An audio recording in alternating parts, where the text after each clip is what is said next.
সাধারণ জনগণের ওপর কর এবং ভ্যাট আরোপের মতো অপরিণামদর্শী সিদ্ধান্ত অবিলম্বে প্রত্যাহারের দাবি জানিয়েছে বিএনপি।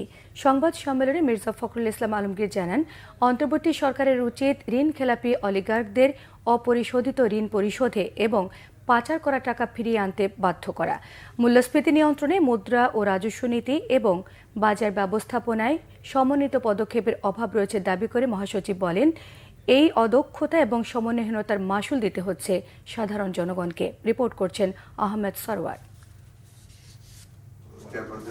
অন্তর্বর্তীকালীন সরকারের আরোপিত কর ও ভ্যাটে জনগণের ভোগান্তি নিয়ে সংবাদ সম্মেলন করে বাংলাদেশ জাতীয়তাবাদী দল বিএনপি। শনিবার গুলশানে দলের চেয়ারপারসনের কার্যালয়ে করা সংবাদ সম্মেলনে মহাসচিব মির্জা ফখরুল ইসলাম আলমগীর বলেন, চলমান অর্থনৈতিক অস্থিতিশীলতার মধ্যেই 61টিরও বেশি পণ্যের উপর ভ্যাট এবং সম্পূরক শুল্ক আরোপ এবং কিছু পণ্যের কর অব্যাহতি তুলে নিয়েছে। এর ফলে সাধারণ মানুষের দৈনন্দিন জীবনে যে নেতিবাচক অর্থনৈতিক প্রভাব ফেলছে তা নিয়ে উদ্বিগ্ন বিএনপি। বর্তমানের প্রেক্ষিতে এবং উপরোক্ত যে আলোচনার প্রেক্ষিতে আমরা মনে করি সাধারণ জনগণের উপরে কর এবং ভ্যাট তথা পরোক্ষ কর আরোপের মতো এই অপরিণামদর্শী সিদ্ধান্ত অবিলম্বে প্রত্যাহার করার আমরা আহ্বান জানাচ্ছি।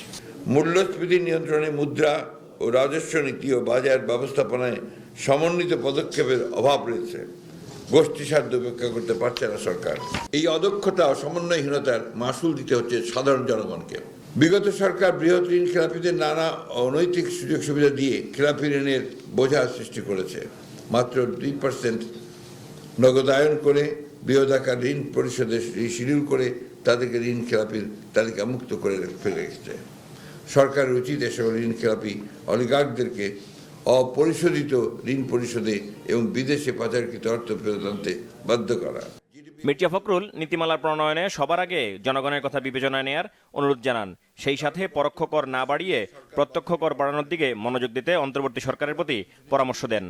ভয়ঙ্কর একটা মাথা ভারী প্রশাসন আছে, আপনারা জানেন, সেটা অনেক বলেছেন। এটা কিন্তু অনেক বেশি আপনার মানে এটা আমাদেরকে সরকারকে তাদের দিতে হয়, বেতন দিতে হয় এবং অপ্রয়োজনীয় খাতে আর প্রোডাক্টিভ খাতে এত বেশি অতীতে ব্যয় করা হয়েছে, কিন্তু সেই এখন থেকেই গেছে।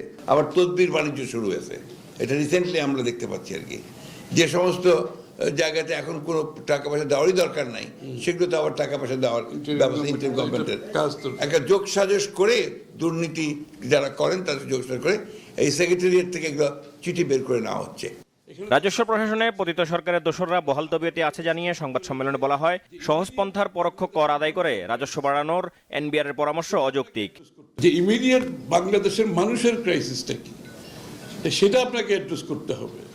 আপনি যদি এখন ওই বাজেট বাস্তবায়ন করতে গিয়ে বাংলাদেশের মানুষের উপর করের চাপ দেন, ভিএটির চাপ দেন, সেটা তো কোনো গভর্নমেন্টের ইকোনমিক ম্যানেজমেন্টের মধ্যে পড়ে বলে আমি মনে করি না। অ্যাট দি সেম টাইম আপনার মহার্ঘ ভাতা তো কিছুটা ইনফ্লেশন বাড়াবে, কিন্তু সাধারণ মানুষের তাদের তো আপনার কোনো আয় বাড়ছে না। আমার মনে হয় যে তাদের খুব বেশি প্রয়োজন ছিল না যদি বলে তারা আপনার দ্রুত নির্বাচনের দিকে যেত, যেটা আমরা বারবার বলে আসছি।